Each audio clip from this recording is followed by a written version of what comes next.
शुक्रिया रजत जी। उत्तर प्रदेश में पहले फेज के लिए कल वोटिंग है। पश्चिमी यूपी के 11 जिलों की 58 सीटों पर सुबह 7 बजे से मतदान शुरू होगा। यूपी चुनाव से ठीक पहले आज प्रधानमंत्री नरेंद्र मोदी ने करीब 60 मिनट तक हर मुद्दे पर बात की। इंटरव्यू के पहले 20 से 22 मिनट में प्रधानमंत्री मोदी ने सिर्फ उत्तर प्रदेश की बात की, चुनाव से जुड़े हर सवाल का जवाब दिया, योगी सरकार के कामकाज की बात की, 2 लड़कों की बात की, यूपी में सुरक्षा कितना बड़ा मुद्दा है इसकी बात की, परिवारवाद को लेकर बीजेपी का स्टैंड दूसरी पार्टियों से अलग कैसे है बताया।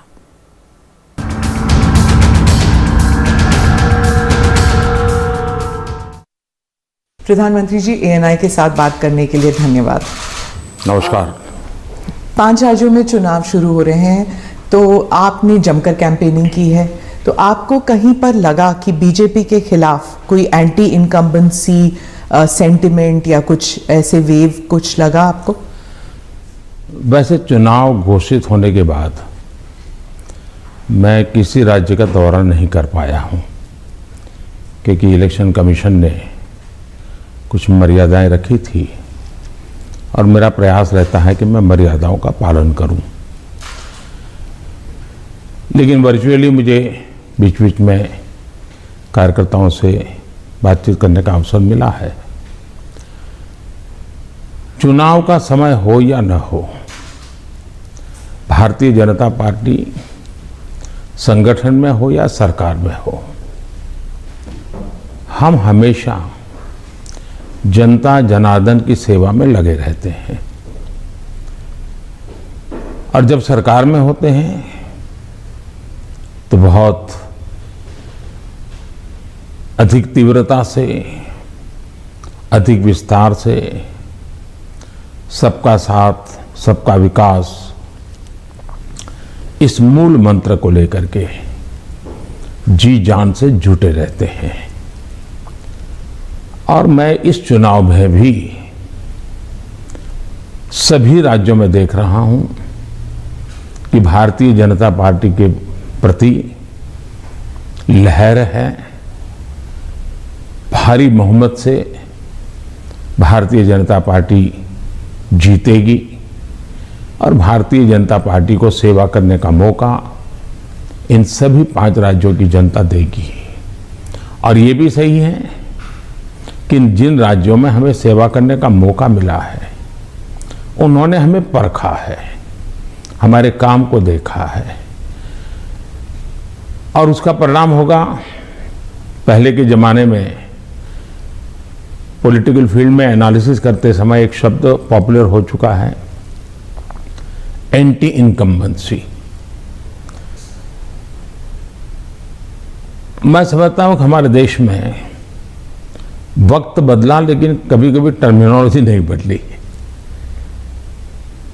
और ये कारण ये है कि पहले जो सरकारें चलती थी वो फाइलों पे हस्ताक्षर करना, मनमर्जी के लोगों की फाइल को प्रायोरिटी देना, योजनाएं चुनाव को केंद्र में रख के घोषित करना और कभी कभी जाकर के फीते काट के चले आना, शिलान्यास करके चले आना। डिलीवरी के तरफ कभी योगदान उनका ध्यान नहीं रहता था। उनको लगता था घोषणा हो गई, यानी विज्ञान भवन में दिया जलाया तो उनको लगता था काम हो गया। और जब लोगों को काम नजर नहीं आता है और घोषणाएं बार बार सुनने को मिलती हैं, तब एंटी इनकम्बेंसी का जन्म होता है। लेकिन जब काम करने का प्रयास दिखता है, दिन रात की मेहनत दिखती है, आसपास में कुछ न कुछ पॉजिटिव होता हुआ दिख रहा है, तो फिर एक विश्वास बनता है कि वहां हो रहा है तो कल मेरे यहां भी होगा। गरीब को घर उसको मिल गया तो कल मुझे भी गरीब हूं, मेरा घर इस बार लाइन नंबर नहीं लगा लेकिन कल मुझे मिलेगा। ये विश्वास पैदा होता है और इसके कारण भारतीय जनता पार्टी के कल्चर में जहां भी हमें स्थिरता के साथ काम करने का मौका मिला है, वहां एंटी इनकम्बेंसी नहीं, प्रो इनकम्बेंसी का माहौल होता है। और भारतीय जनता पार्टी हमेशा प्रो इनकम्बेंसी को लेकर के चुनाव में अधिक ताकत से उभर करके आती है। पर उत्तर प्रदेश में खासियत रही कि एक ही पार्टी को दोबारा चांस नहीं देते हैं, मौका नहीं मिलता है। लेकिन आपको लगता है कि इस बार जो है, क्योंकि 3 चुनावों में उन्होंने बीजेपी को वोट दिया है, 2014 में, 17 में, 20 में आपको वोट दिया, तो आपको क्या लगता है कि आपने ही बहुत अच्छे ढंग से इस बात को कह दिया है कि 2014 में हमें वोट मिला, फिर 2017 में मिला, 19 में, हाँ, फिर 2019 में मिला, यानी 3 बार मिला। मतलब जो पुरानी थियरी है, एक बार आओ एक बार जाओ वाला, उत्तर प्रदेश ने पहले ही नकार दिया है। जब पहले ही नकार दिया है तो अब क्यों आगे बढ़ाएगा? भारतीय जनता पार्टी ने अनुभव किया है कि हमें 14 में स्वीकार किया, फिर काम देखा 17 में स्वीकार किया, काम देखा 19 में स्वीकार किया, काम देखा 22 में स्वीकार करेंगे। जी, सभी तस्वीरों में जो पोस्टर्स छपती हैं उनमें मोदी जी की तस्वीर होती है और योगी जी की। जहां पर चीफ मिनिस्टर कैंडिडेट है वहां पर चीफ मिनिस्टर कैंडिडेट का होता है, नहीं तो मोदी जी की तस्वीर होती है हर जगह। तो अगर क्या हम ये मान के चल सकते हैं कि जो राज्य के चुनाव होते हैं एक किस्म से एक रेफरेंडम है सेंटर की पॉलिसीज को भी, सिर्फ स्टेट की नहीं, सिर्फ सेंटर की भी पॉलिसीज? आप देखिए, भारतीय जनता पार्टी एक कलेक्टिव लीडरशिप में विश्वास करती है, सामूहिकता में विश्वास करती है, और हम स्तर पर सामूहिक रूप से काम करने के आदी हैं। वो तस्वीर प्रधानमंत्री की नहीं है, वो भारतीय जनता पार्टी के कार्यकर्ता की तस्वीर है, जिसको नरेंद्र मोदी कहते हैं। और कार्यकर्ताओं के साथ मेरा खड़ा रहना मेरे लिए गर्व का विषय होता है। अगर मेरे साथी कार्यकर्ताओं के बीच में मेरी भी फोटो होती है तो मैं भी उन कार्यकर्ताओं जैसा लगता हूँ। मुझे लगता है हाँ, मैं भी इन्हीं के बराबर हूँ, मैं किसी से ऊपर नहीं हूँ, किसी से आगे नहीं हूँ। तो मेरे लिए तो उस फोटो का मतलब इतना ही होता है। और देश की जनता भी ऐसे, ये जो फैशन हो गई है कि हर चुनाव यानी फलाने का, हर चुनाव ढीकने का, मैं समझता हूँ ये चुनाव हमारे कार्य का है, हमारे आचार विचार का है, हमारी नीतियों का है, और सबसे ज्यादा हमारी नीयत का है।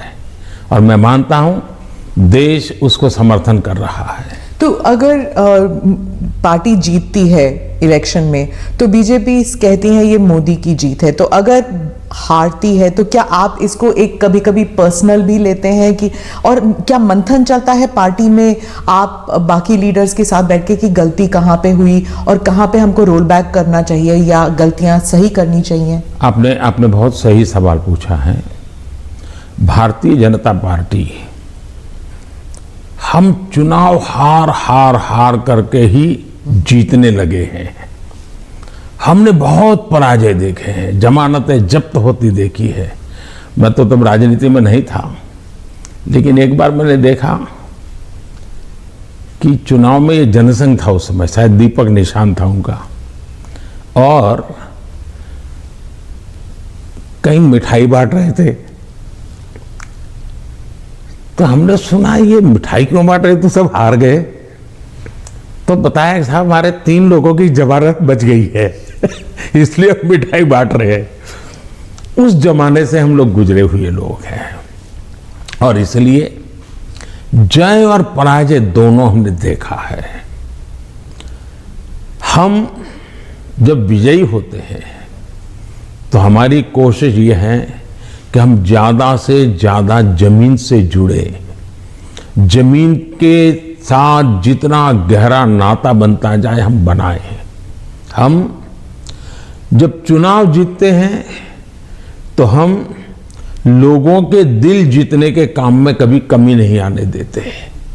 हमारे लिए हर पल, हर दिन, हर योजना, हर काम जनता जनार्दन के दिलों को जीतना, और दिल तब जीते जाते हैं जब उनको समाधान होता है, संतोष होता है।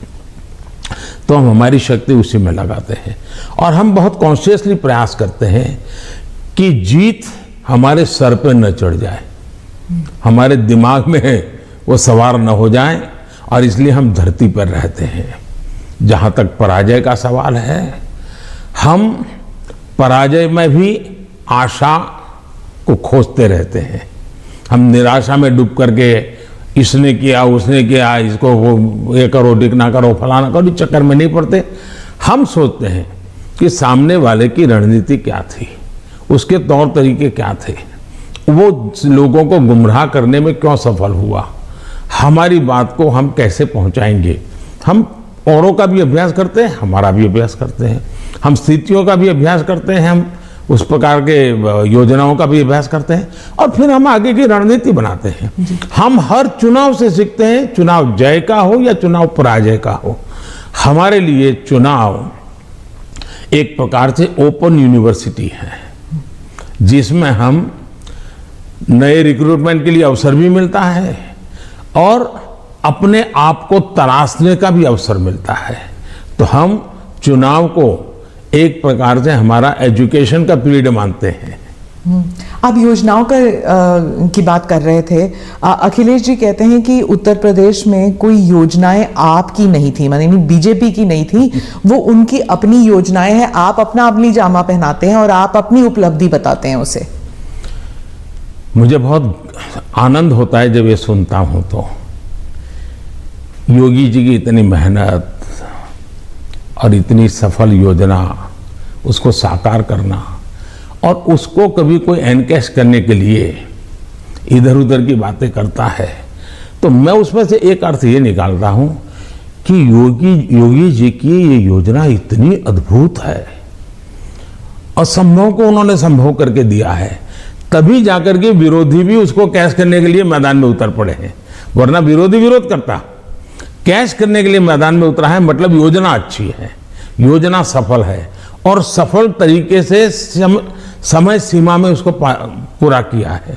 और एक प्रकार से मैं इसको योगी जी की क्रेडिट मानता हूं। दूसरा विषय है, हमारे देश में एक कल्चर चला कि राजनेता और सरकारों का काम क्या, हर चीज पे हाथ डाल देना, बोलते रहना ये करेंगे वो करेंगे ये करेंगे वो करेंगे, कभी इसके में। और कोई चीज दुनिया में उन्होंने छोड़ी नहीं है। कोई नेता मिल जाएगा वो कहेगा हम चंद्र पर मानवी भेजने वाले हैं। कोई नेता मिल जाएगा उसने कभी कहा होगा कि हम चंद्र पर व्यवस्थाएं खड़ी करने वाले हैं, और 100 साल के बाद भी, 50 साल बाद, 30 साल भी कोई कर देगा तो वो कहेंगे हाँ देखो हमने उस समय कहा था। तो ऐसे लोग तो बहुत मिल जाएंगे। आपने क्राइम फ्री उत्तर प्रदेश का जिक्र किया है अपने भाषणों में, पार्लियामेंट में भी आप कर रहे थे। आपने कहा कि समाजवादी पार्टी जो है वो दंगाइयों की पार्टी है, आपने, और योगी जी ने कहा कि गुंडे हैं उस पार्टी में।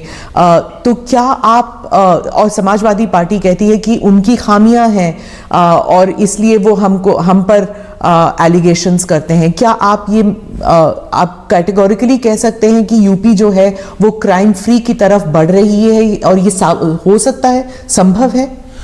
पहली बात है कि जब लोग उत्तर प्रदेश में सुरक्षा के विषय की चर्चा करते हैं तो वहां के सामान्य मानवी के मन में पिछली सरकारों में जो उन्होंने मुसीबतें झेली है, जिस प्रकार से गुंडा राज चलता था, जिस प्रकार से माफिया की इच्छा के अनुसार ही सरकार के बाबुओं को काम करने के लिए मजबूर होना पड़ता था, जिस प्रकार से इस प्रकार के दबंग लोगों को सरकार में एक प्रकार से प्रतिष्ठा थी, आश्रय था, ये सारी चीजें उत्तर प्रदेश ने बड़े निकट से देखा है।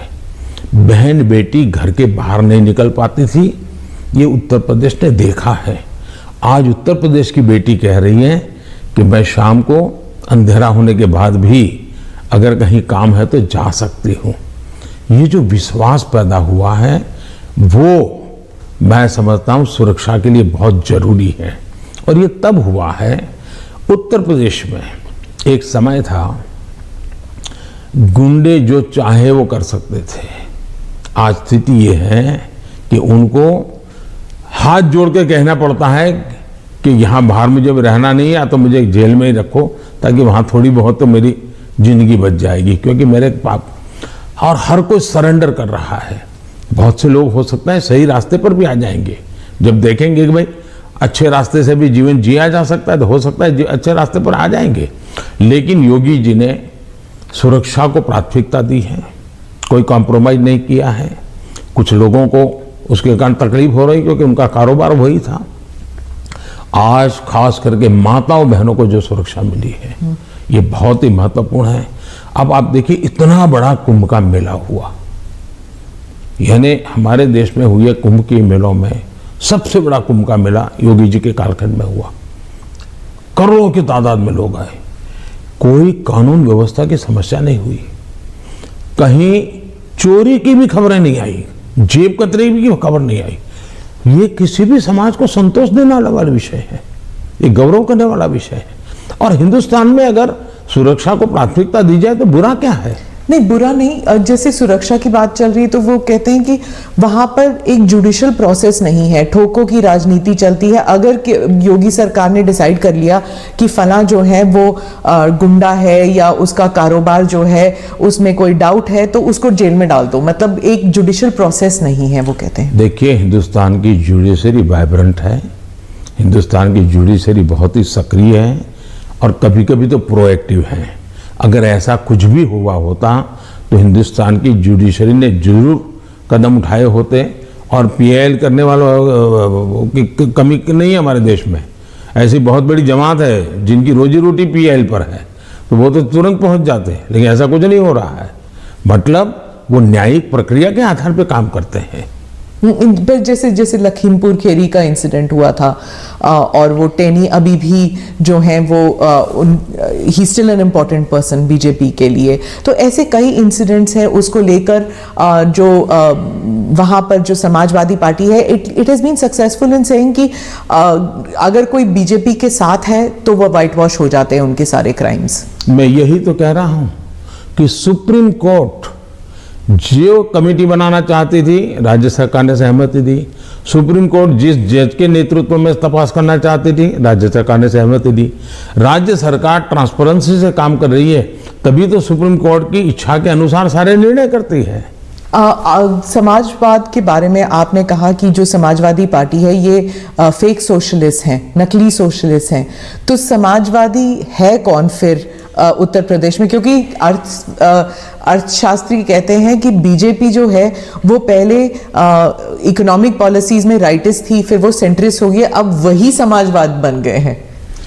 पहली बात है, भारतीय जनता पार्टी जनसंघ के जमाने से हमारी आर्थिक सिद्धांतों की चर्चा आप सुनोगे तो यही रही है कि हम देश की जनता पे भरोसा करते हैं, देश की जनता के सामर्थ्य पर भरोसा करते हैं। सरकार की नीतियां उनको अवसर देने वाली होनी चाहिए और हम वो नीतियां बना रहे हैं कि उनको सबसे ज़्यादा अवसर मिले। दूसरी बात है, हमारा मत है गवर्नमेंट है no business to do a business. अब ये कहाँ समाजवाद के साथ बैठता है? ये तो समाजवाद के खिलाफ है। सरकार का काम है गरीब के लिए भोजन की चिंता करो, सरकार का काम है गरीब के लिए घर बनाओ, सरकार का काम है गरीब के लिए शौचालय बनाओ, सरकार का काम है गरीब को पीने का शुद्ध पानी दो, सरकार का काम है गरीब अगर बीमार है तो उसको इलाज की व्यवस्था करो, सरकार का काम है गरीब गांव-गांव तक कुछ रास्ते बनाओ, लोगों को जाने आने की सुविधा करो। सरकार का काम है कि हमारा देश का एग्रीकल्चर ताकत जो है विश्व के बाजार में कैसे पहुंचे, इसके लिए कुछ व्यवस्था करो। छोटे किसान उसको दरकिनार किया गया, उसकी चिंता करो। और मेरी प्राथमिकता यही है, मुझे लोगों को घर देना है, मुझे गरीबों को शौचालय देना है, मुझे गरीबों को धुएं से मुक्त करना है, मुझे गरीबों को घर में शुद्ध पीने का पानी पहुंचाना है, मुझे गरीब के बच्चों को पढ़ाना है। अगर कोई इसको समाजवाद कहता है तो मुझे ये समाजवाद मंजूर है, तो वो क्योंकि मैं समाज के लिए हूं। लेकिन मैं जो चर्चा करता हूं नकली समाजवाद, वो ये है, ये पूरी तरह परिवारवाद है। लोहिया जी का परिवार कहीं नजर आता है क्या? वो भी तो समाजवादी थे। जॉर्ज फर्नांडिस का परिवार नजर आता है क्या? वो भी समाजवाद थे। नीतीश बाबू हमारे साथ काम कर रहे हैं, वो भी तो समाजवादी हैं। परिवार कहीं नजर आता है क्या? ये समाजवादी लोग हैं। लेकिन ये लोग देखिए, पूरा परिवार, मुझे एक बार किसी ने चिट्ठी भेजी थी, मैं तो भूल गया आज, उन्होंने कहा कि इनके परिवार से, ये सपा जो है उत्तर प्रदेश का, 45 लोग ऐसे थे जो किसी न किसी पद पर थे। एक ही फैमिली के 45 लोग। और किसी और ने मुझे कहा कि उनके पूरे परिवार में 25 साल की उम्र के करीब करीब सभी व्यक्ति को चुनाव लड़ने का मौका दिया गया है। क्या ये परिवारवाद का लोकतंत्र के लिए खतरा है? इसलिए मैं कह रहा हूं। तो अखिलेश और जयंत दोनों कहते हैं कि परिवारवाद सिर्फ उनकी पार्टी में नहीं, आपकी पार्टी में भी है। राहुल गांधी भी कहते हैं कि परिवारवाद से जुड़े मतलब सेकंड जनरेशन लीडर्स तो आपकी पार्टी में भी हैं। बहुत फर्क है। ये फर्क, अच्छा सवाल पूछा आपने, मैं थोड़ा विस्तार से जवाब दूंगा, बुरा मत मानिए। लेकिन देश की जनता को मैं झूठ के सामने सत्य समझाना चाहता हूं। एक परिवार से अनेक लोग जनता के बीच में जाएं, एक परिवार से 2 लोग जाएं, 3 लोग जाएं और जनता उनको चुनाव करके भेजे, वो एक राजनीति का पहलू है। लेकिन दूसरा, एक परिवार के लोग ही उस पार्टी के अध्यक्ष बने, उस पार्टी के ट्रेजरर बने, उस पार्टी का पार्लियामेंट्री बोर्ड बने। पिताजी अगर नहीं कर सकते हैं तो बेटा अध्यक्ष बने, बेटा नहीं कर सकता है और बूढ़ा हो गया है तो उसका बेटा अध्यक्ष करे, पिता नहीं रहे तो पुत्र करे। ये जो विरासत और वारसा बारिश के रूप में चल रहा है, डायनेस्टी के रूप में चल रहा है, कोई डायनेमिक्स है ही नहीं, ओनली डायनेस्टी। ये जब बनता है, पार्टी परिवार की बन जाती है। और आप देखिए हिंदुस्तान की बर्बादी कहां से हो रही है। जम्मू कश्मीर से शुरू करिए, 2 पार्टियां मेन रही वहां, दोनों परिवार की पार्टियां हैं। अभी तक उसका कोई नया नेता देखा ही नहीं। आज देश में जो 18 से 40 साल की उम्र के लोग हैं, उन्होंने इन पार्टियों के जितने नेता देखे, एक ही परिवार के देखे हैं। दोनों पार्टी, पंजाब में देखिए परिवार वाली पार्टी, आप हरियाणा में देखिए परिवार की पार्टी, उत्तर प्रदेश देखिए परिवार की पार्टी, झारखंड देखिए परिवार की पार्टी, आप तमिलनाडु में जाइए परिवार की पार्टी। ये परिवार ही पार्टी चलाता है। परिवार जो चाहे उनका भला। ये लोकतंत्र के लिए बहुत से बड़ा खतरा है। एक पार्टी के 2 लोग अगर एमएलए बन गए, एमपी बन गए, तो वो पार्टी परिवार की नहीं बनी है। और ये दोनों को फर्क समझना होगा।